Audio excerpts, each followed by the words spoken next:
happy Saturday and happy Winter Carnival Day. Here we are, Callie Francois, Keith Fustel.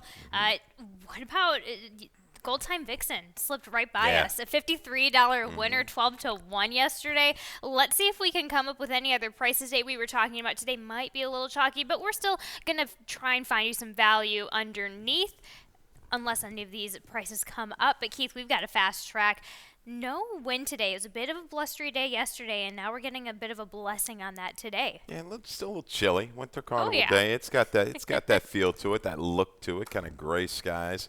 As you see, overcast 43 in lovely Laurel, Maryland. But yeah, talking about Gold Time Vixen yesterday, kind of boosted that late pick 5 at 6,200. And Big. going back, I hate you go back and look again. You're like, man, Right. how do we kind Sure. of let this Here one we get go. away at Yep. that price? But hey.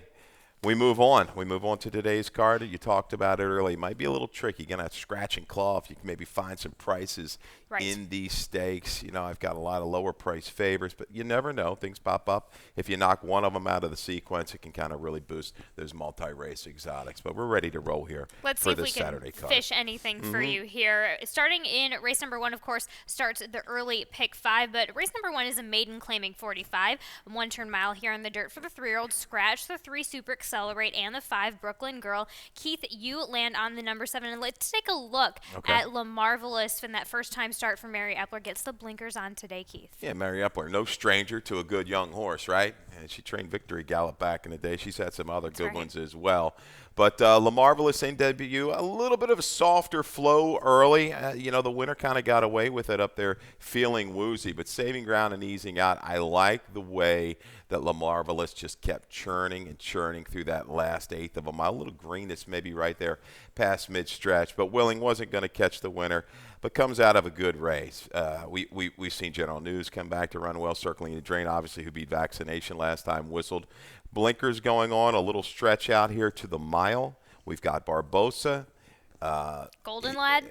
Golden Lad will be fine. He'll be putting this horse into the race early and will seriously come up a lot off of that 1 to 2 right now. I think this horse will settle in about 7 to 2 or 4 to 1 when it's all said and done. Might offer a little value in a very competitive opener. Scratch the 3, Sure. scratch the 5. Anything that you like in here that catches your eye? I did go with Vaccination just because from what I saw in that first effort out. So we go from the 2 turns to the 1 turn for this one, where you can just see Rosado kind of make this one kind of set sail and go ahead and go on with it, while probably your top selection will be sitting right behind. So really, I keyed in. That's the horse that I keyed in on.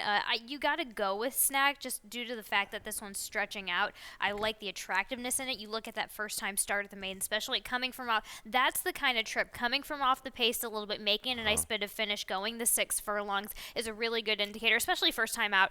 If this one is going to be whether to stretch them out or not as well. So Yeah. why not? I got a little stat for Snack. Give it Adding to the me. Lasix, the mare was good plum, multiple route winner.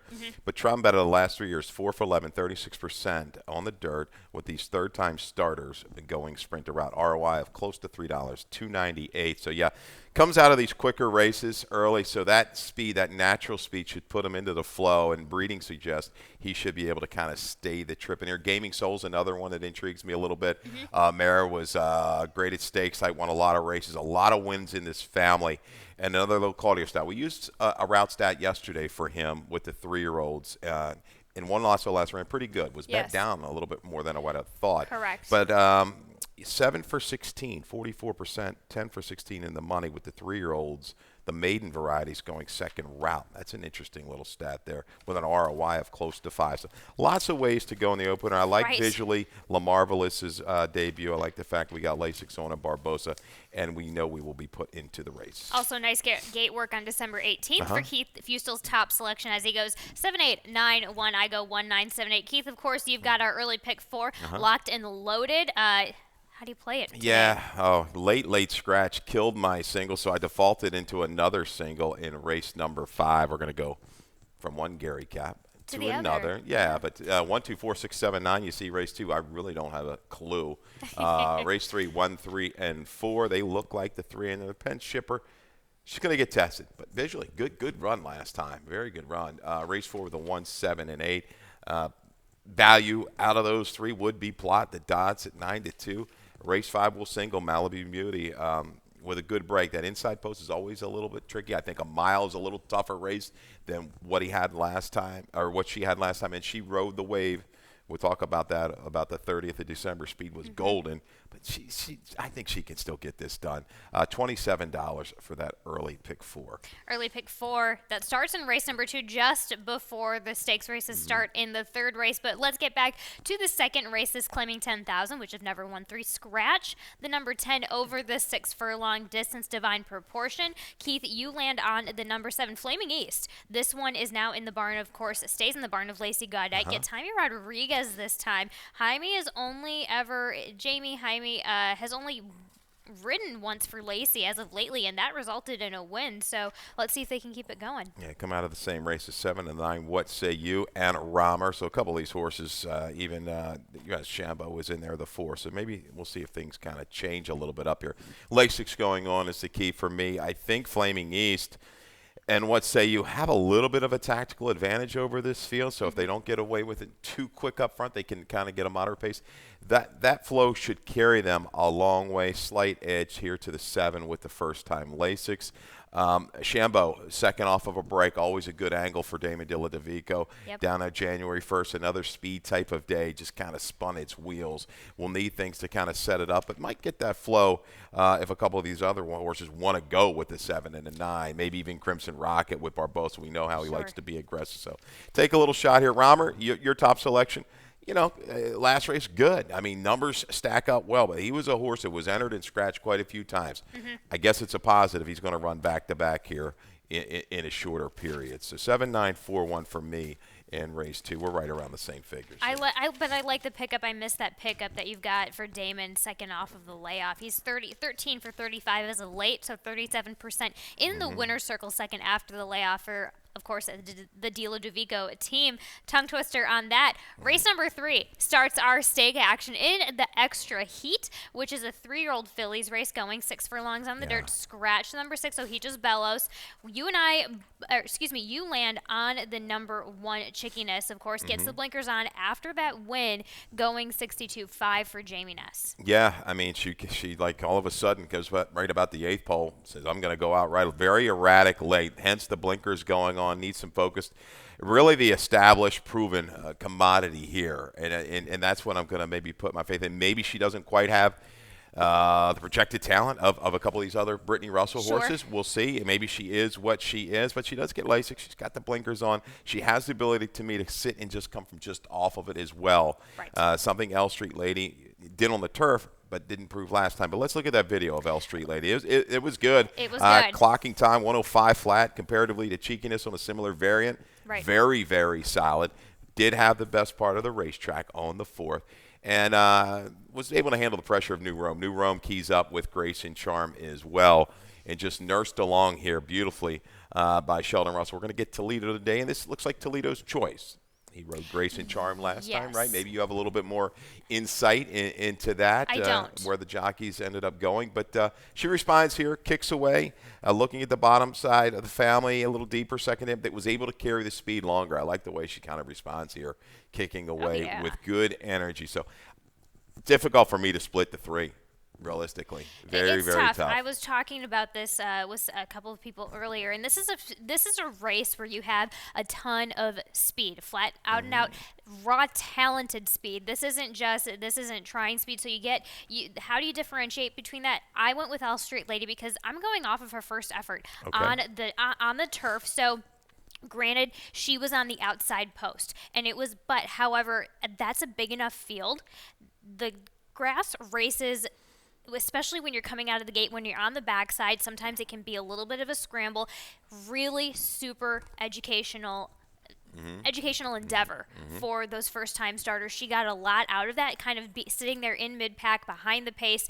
Again, you learn so much from kind of not quite the mad scramble that it is when you break out of the gates on the grass on the backside, but they do. It plays a little bit different on the grass, that first 16th versus the dirt, the first 16th. Yeah. So for me, she was able to come off of the pace a little bit, and then her just raw talent shined through once she got back on the dirt. So I'm going to take, if you can take anyone that in this field field, that's for my separator. Okay. If you can get through traffic and if you can show a little bit of grit, which, as you mentioned, chickiness underneath is able to come off the pace a little bit. So you also include the number three. Yeah. Number three, Grace and Charm, Brittany Russell. Why not? Just going to the lead and going with it. And that's one of the reasons I have her underneath, is because she won. No doubt, gritty effort going 7 furlongs, 2 back. So I'm going to give her credit there, but only when it's been just going to the lead and going on with it. And I'm going to contradict myself by choosing Cal Lynch Filtered Light. That one went to the lead as well. But Keith Fusel goes 1, 3, 4, 5. I go 4, 1, 2, 3. They're in the extra heat. Race number 4, of course, not only starts the Jennings, but also starts the Rainbow Pick 6. And like you, Keith, I mean, you could find a single. You found a single in Malibu Beauty, and I just kind of did some backup a little bit on that. Or I didn't have to go in the backup on that in that race. But race number 4, 1, 8, Ain't to Be Or Cold. Race number 5, 1, 3, 4. Race at number 6, I go 3 and 5 there in the Fire Plug. I'm a big fan of Factor It In, but back it up. Just with all of these horses, race number 6, 7, 8, and 8, you have a lot of these standouts in these stakes races, but I just add a backup because why not? It keeps the ticket cheap and light. And then, of course, in race number 9, in that nightcap, I go 4, 5, 6, a $28.80 ticket. But enough about my Rainbow Pick 6. Let's carry I'm on telling to the you got some good info there. Keep it rolling. Carry on to the Jennings. I'm just going to sit here. Can I get a cold beer? And I'm just going to kick back and relax. Call in sick for the rest of the day. Sorry, you got to work for it today. Okay. I'm going to make you work for it. All So right. here, let's keep things going in the Jennings. 1 turn mile on the dirt. Keith, let's go ahead and say you have the 1, Ain't to Be Or Cold. Why don't we go ahead? Are you cool with kicking it to that video? Let's right go away? to it. Let's Yeah, go out of to that it. race on Yeah. December 30th. So this was the Robert T. Manfuso. Good race. Maybe our Nation on Parade had a little bit tougher trip when you really kind of break things down at the 2-turn, mile and a 16th distance. It was down inside. Speed was good. We talked about the 30th. Very, very good. Hence, this horse held on after that battle. But Ain't to Be Or Cold was able to get great position, just kind of perched 3 wide, went on that attack. And what I like about Ain't to Be Or Cold is his ability to kind of just sustain after being put to an early drive. He's just kind of that grinding type. So the key today, getting back to a 1-turn mile, is the break from the inside post. This barn has been good, second off of this type of break. But take nothing away from our Nation on Parade. I thought he ran pretty well there. All things considered, took a lot of heat. They didn't go terribly fast, but that just pressure was good. He'll have a little bit more relaxed trip, I think, today, and maybe he can turn the tables on Ain't to Be Or Cold. I go 178 in here. Plot the Dots is another one. I think got hurt by a little bit of a slower pace a couple races back in that Manfuso. Toss the race in New York. The 3-back race puts him right there. He's got a little bit more flow, I think, today to run out with horses like Exculpatoria, Fresh Galerio, and even Monday Morning Quarterback. So the flow could be a little bit quicker, which could enhance his run. 1, 7, 8, 4 in the Jennings for Keith Fusel. I go 8, 1, 6, 4. Race number 5 is the Geisha Stakes, going a 1-turn mile on the dirt. Again, this time it's for the fillies, going 4 years old and up. Keith, you, myself, Tim Tulloch, we all land on Malibu Beauty, but we've, of course, got a Gary Capuano stat for you. Yeah. Scratch in the number 6 Intrepid Dream, so we just leave this for Malibu Beauty today. Yeah, 12 for 30, pretty good last year with the dirt routes. Last out winners. Okay, they win, they come right back, winning, going long. ROI 402. Took advantage of basically a paceless race last time. Right. Callie in the carousel was able to kind of just go out there, do her own thing. She's been gritty with pressure. Her 2-back drive's a little ranked, tough to settle in behind horses around that first turn. Made a bid just to fade late. She's quicker in these early. A good break, she gets to the front. See how the track is playing. If it's playing like it's been, where speed is carrying pretty good, she should take this field coast to coast. Well, something that Tim Tulloch brought up last time out before the carousel was the work tab and kind of why Gary excels in this certain sector that he does. And if you looked at those works leading up to the carousel, which is why she was able to really take command and take charge of that last time out. So then just tighten the bolts. Minute and 3 5 furlong work off of a handful of other workers. They're going 5 furlong. So let's talk about the 3 though. Award Wanted. Super interesting filly because she's a bit on the bigger side. So was so surprised when she won that 5.5 last time out. So I really think she's going to kind of get back to the surface that she wants, stretching things out a little bit today. Yeah, she and the two are both capable at the mile distance. And looking at the way things are set up here from the inside of Malibu Beauty, looking like that one speed, don't think Jerry Rob's going to say, don't let her get too far away, because she gets a chance to get that breather around the turn. She could be gone. I look for Cruz to put her into the race maybe a little bit earlier off of that sprint. She can carry it, and I think Fool Yourself's another one that could be a factor from mid-pack. And the Asia will wrap up our first half of this race talk that we've got going on here in the morning show. And we'll be right back after this commercial to talk about the rest of the stakes action for this winter carnival. We're ready for the start. They're off.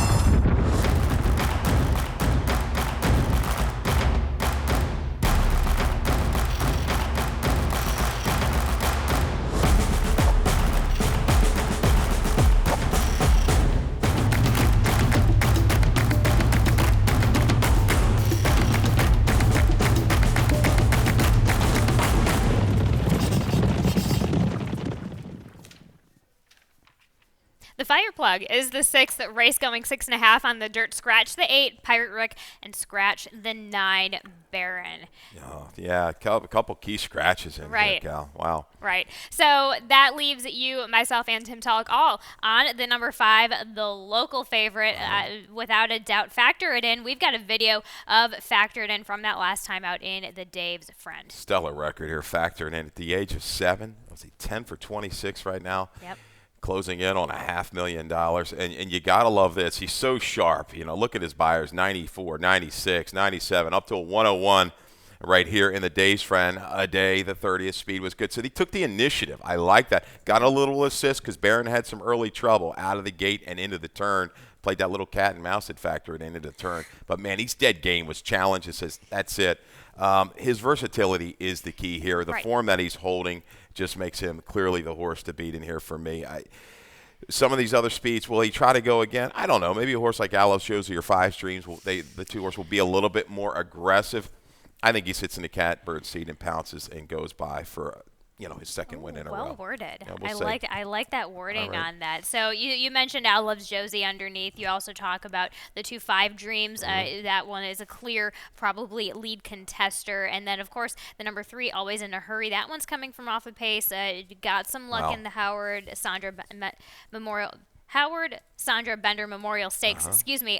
So we're especially coming back from the 7, 6.5. That could be an advantage underneath 6-1 right now. Yeah, and I know they're probably hoping a little bit more of the speed would have stayed in with the 8 and 9 going out, but he's just kind of got the grinding type. They put him into a ride, usually around the far turn, and he just turns and turns and tries to get his way up there for victory. Yeah.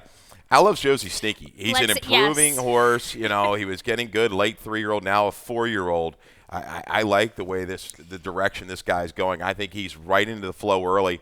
He and 5 Dreams, I think, will prompt that one. May get the better, but he's in sharp form. That was his best race to yet, even though in defeat.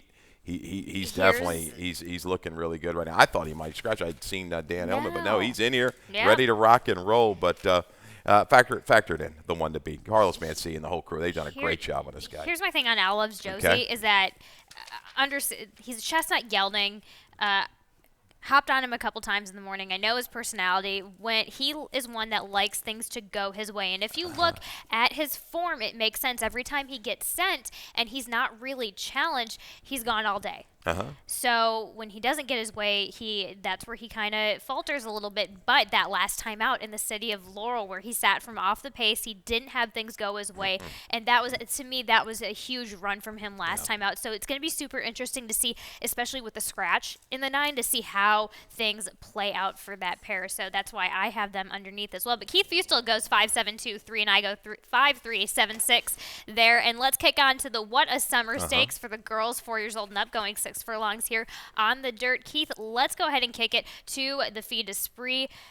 Swaying to and fro, and Don't Let Sweet Fool Ya race there back in the Willa on the Move. Yeah, Fuway's in here as well. We got a whole rematch crew. Yeah, take out Disco Ebo here today, the 3 horse. Going to leave us with 5 horses. And again, Fiat Esprit, I don't know, was the favorite here. And again, and I tend to agree a little bit with Jerry Robb. He's been, commented that maybe the track this day just wasn't to her liking. The way the kind of speed just kept going. You saw X-Men kind of have to draft her back a little bit too early on, cost her a length or two, and giving up that much ground on a track that played like her this. Wheels are spinning. Yeah, just spinning exactly, and look at the front runners. Yes. Look at swaying to and fro with Grant Whitaker, just in hand, in command, taking that pressure with Don't Let Sweet Fool You to the outside. Now, look at this. This is just razor sharp. Bye-bye. Look at this. On her correctly. This is a filly. Sometimes it would also, she'd struggle, right? Would be on the left. She's just kind of turned into a different filly right now. We'll see if she can make it 3 in a row, and she can win from just off of it if needed. I think Fiat Spring might be able to turn the tables of getting on a track that might be a little bit more to her liking today. Outside as well, because a couple races back she was down inside. And she just wasn't quite finding it. And once she got to the outside, she kicked into another gear and kept on going. So we shall see. Good little race here, shorter field, but competitive. You know the two's going to be into it early as well. Keith Fustel and I go both go 6-4-2 in our win place show. He goes with the 1. I go with the 5 there in the What a Summer Stakes. Race number 8 is a spectacular bid, of course. 7 furlongs on the dirt, $100,000 for all the money. Keith, you land, though, on the number 5. This is a price that I have underneath him. B West, Jerry Robb, Xavier Perez. I love this. This is I would imagine this is your value play at 10-1 morning line, but really, I love this. Just this pick for the top pick. This is a little shot. And going back to the race prior with Fiat Esprit and swaying to and fro, claims for under 20. Yes. How about that, with the career they've done?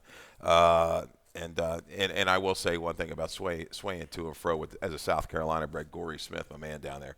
Nobody, I dare you to find anybody that does more with less than what he does. From to talk about all these big breeding, the horses going for a lot of money. Right. He is the man, the legend when it comes to that. So that's it. I mean, I know it's tough to see that one slip away, but incredible job he does down there in South Carolina. But back to B West, race 8 in the spectacular beat. I had to reach somewhere for a price, Callie, and this is where I reached. This is a horse that was lower odds in debut than Prince of Jericho. Right. So you got a McMahon runner, right? Lower price than a Russell runner. You didn't expect that. Showed a little Billy, moved up into the pace, and Jerry Robb reaches in and grabs this guy. Could have waited and run back in the allowance. Still has a condition, right? Because it was in for the tag. So could have gone back in an optional and done it again. I just think this horse has shown a little talent, willing to take the chance. Lasix going on 2 really good works leading into this. Yes. Why not? There'll be my key and my exactas. I'll take the 5 with the 2-6, and hopefully we can get him to run 1-2. Speaking of 2-6, let's bring on the video with the 2 and the 6 that we have back in the heft. Prince of Jericho, of course, with Coffee with Chris going on and winning that race. Yeah, and taking nothing away from up from a 67 buyer to an 88. Okay, outside is the comment. He's outside the other speed here. Full Moon Madness, a horse coming in from New York, but really was kind of confidently handled early. Look, Jock really not even moving.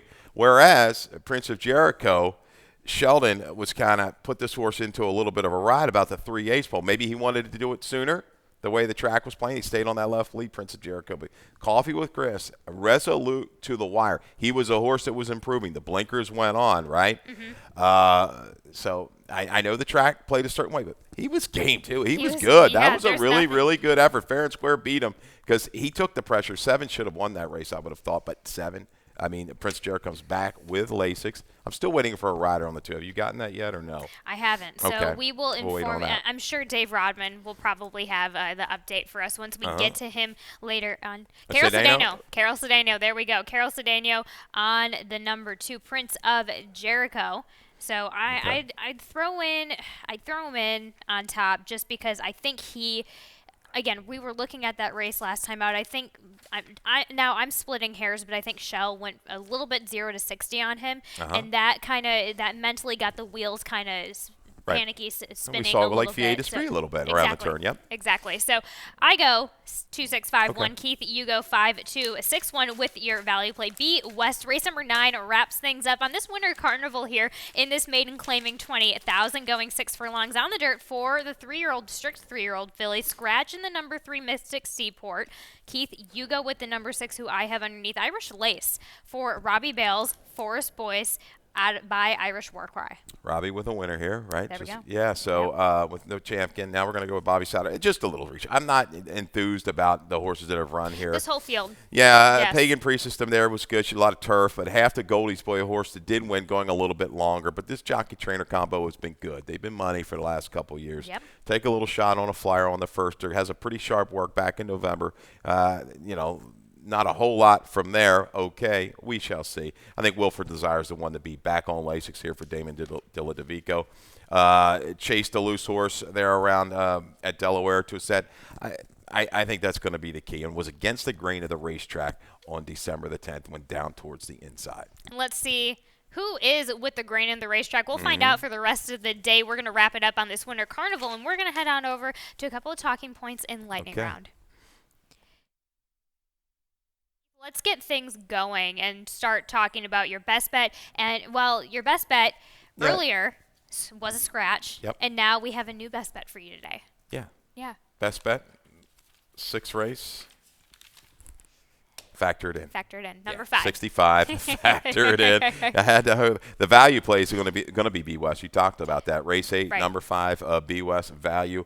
Went in, jumped in for the claim, big money, saw something there. Why not? And Jerry Robb, I'll trust here this afternoon. Speaking of Jerry Robb, also wanted to bring up the fact that one of the 2023 Maryland foaling season started off on a strong note, and the first foal reported was, of course, the one of Maryland Million Distaff winner Andis Bandit, who delivered a colt by Tappet on January 10th. So I understand the news maybe didn't come out quite as quick. You always want a couple of days just to make sure everything's all good and set, being that it's now the 21st. Of course, the Daughter of Great Notion was the stable star, winning 17 of 39 starts, including 11 stakes. So now she has been booked back to Frosted after going to, she's a 9-year-old mare, booked to Frosted now. And of course, interesting, Rob purchased Anna's Bandit's Dam for $14,500 at the 2007 Fasig-Tipton Mid-Atlantic Fall yearling sale. So just a wonderful family, a wonderful dam family. There we go. And it'll be interesting to see what goes on in the next 2 or 3 years. Oh, that's awesome. Going to Tappet, big stuff, and back to Frosted. Talking about, people have done, I talked about Gory. No Guts, Go Glory. Gina and Jerry have done a phenomenal job as well, with the homebreds and everything like that. Not going in for those big money perch. That's what I like to see. I'm rooting for those types. And we'll see what that team can produce for us here on a day like today. It could be, like you said, it could be super chalky. It could be super interesting. We're going to find out, but we're also going to find out what's going on next Saturday. We got a Pegasus next week, but we've got a watch party here at Laurel Park there in the sports book. The gates open early, 10:30 a.m., as we've got an early post time for next Saturday. It's going to be noon, and we start the party early. Brunch party, 10:30. So be sure to get here and get rocking and rolling. And now, thank you so much.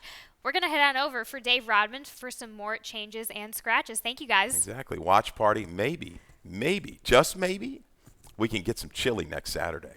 How's that? Peter, we got time? Public announcement, PSA. Get a little chili action. Maybe some chili for next week. We'll find out. All right. Unfortunately, Dave doesn't have the news on the whole chili situation for us, but he's got other news with the changes, these scratches, and let's go to him. You got it. Good luck, everybody.